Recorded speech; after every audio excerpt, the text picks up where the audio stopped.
Hello, and thank you for joining me today. This is the Monday, September 9th edition of our video devotionals. We appreciate you being with us today, and I hope your Monday is going well. It is the beginning of another work week and school week. We've got a beautiful, beautiful weather here in central North Carolina, probably about average temperatures for us, but the mornings are definitely cooler, and the days are just not that oppressive heat and humidity. So we're looking forward as we're coming into that fall mode for sure. And hopefully everything's going well where you're at. We appreciate everybody who watches the videos. Thank you for that. A little update on someone we've asked you to pray for, a gentleman that had back surgery. It actually happened on Saturday, had to be bumped up, but he is in the recovery mode, may go home today. Continue to pray for him and the success of that surgery, if you will, all right? And then, of course, there's so many people that have things going on, and I could sit here and mention so many in our church that has a couple of people have had loved ones pass yesterday, day before. We've got appointments like crazy, and a lot of people do with doctors and that sort of thing. So there's always needs to pray because there's always needs. You get that. All right. So we are going to have a theme this week. We're going to use the word saved, S-A-V-E-D. I don't want to give you a big explanation as to why. We'll kind of do that as we do each devotion this week. But you know, I will say this: a lot of people, when we say I have been saved, and of course we know that's Bible, certainly Bible reasons to use that. We're going to talk about that because for whatever reasons, there is a distancing of people from using that terminology, and in some cases, it's actually a negative connotation. We're talking about perhaps even from people that are actually Christian that don't want to use that terminology. They think it might be offensive or turn off to lost people as we use that terminology. Maybe even just saying that is maybe just negative. But the point is, I want to kind of give us some devotions this week as to why it's proper and explain why we even say it that way, because some people may get the idea that's just from a fringe of Christianity. It's not really something that all Christians should use, and we'll kind of delve into that today, okay? So notice here in Isaiah chapter 45, we're going to go to the Old Testament first. And I want you to notice verses 17 and 22, all right?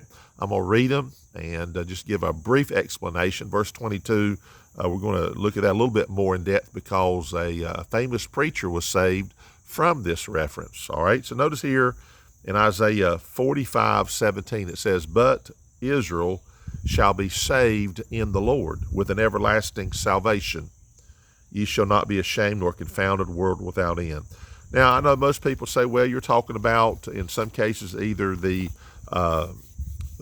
restoration of Israel back to their homeland after the 7-year Babylonian captivity. They were, we'll say, saved from their enemies. Okay, I understand that. In the future, of course, we're talking about Israel being saved from the Antichrist, the armies that align themselves with the Antichrist, and we understand the salvation in terms of being rescued from an army or oppressors or an enemy. I get that. So there's a usage of the word. Looking it up, of course, it means to rescue, to have victory over, and so on. So you get that. That's not unusual. Then notice verse 22 here. It says, "Look unto me, and be ye saved, all the ends of the earth. For I am God, and there is none else." So here's a passage that if I say the name Charles Haddon Spurgeon, he was a preacher of well, it's been probably at least 125 years. We're going to say that Charles Haddon Spurgeon was kind of in the forefront of things just because of the era in which he lived. So, but even to this day, many preachers know Charles Haddon Spurgeon. They use his devotionals, the books, all these things. So, what we would call an infamous preacher. And but here's a text that was being used on the day that he got saved. So it's an interesting story. At the time, Charles Haddon Spurgeon was, I think, a 15-year-old boy. Lived, I think, in London or somewhere over there in that area. And there was a big snowstorm that must have happened on a Sunday. And because of this snowstorm, people that normally would have made their way to church, a lot of them didn't show up because the weather was just that bad. And I think as the story goes, even the preacher did not come or was not able to come. So the point is, there was a few people that gathered in this little chapel somewhere, and a layman, not the regular pastor, stood up and basically said, I guess, we're going to have church. Here it is. Charles Haddon Spurgeon did not attend that church.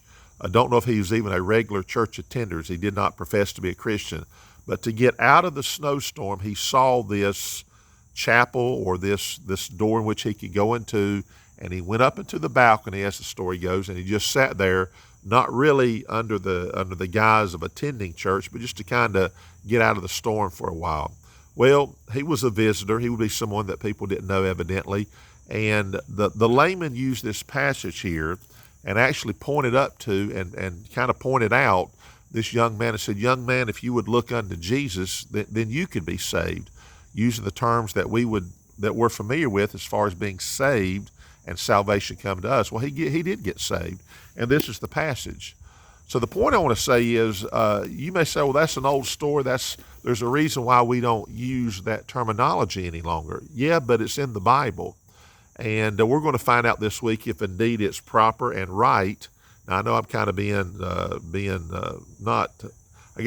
devil's advocate. You know, when people say, well, why should we use the term? Well, we're going to find out why. Why is it proper to say that? Have we been saved, and saved from what? So Charles Haddon Spurgeon was saved from this Old Testament reference that he looked unto Jesus and he got saved. So we're going to talk about that this week. So, of course, as we do, we don't want to take a day and say, well, we'll discuss it. The thing is, today, if you happen to hear this and you don't know Jesus, then you can be saved, all right? And if you want to continue this week and find out what all does that mean, then we'll be glad to try to help you with it.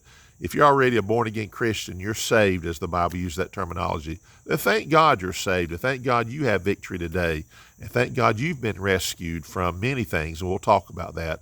Otherwise, we appreciate you watching, and we thank you for that, and Lord willing, we'll see you tomorrow, and so you be safe and healthy and all of that, and thank you for watching.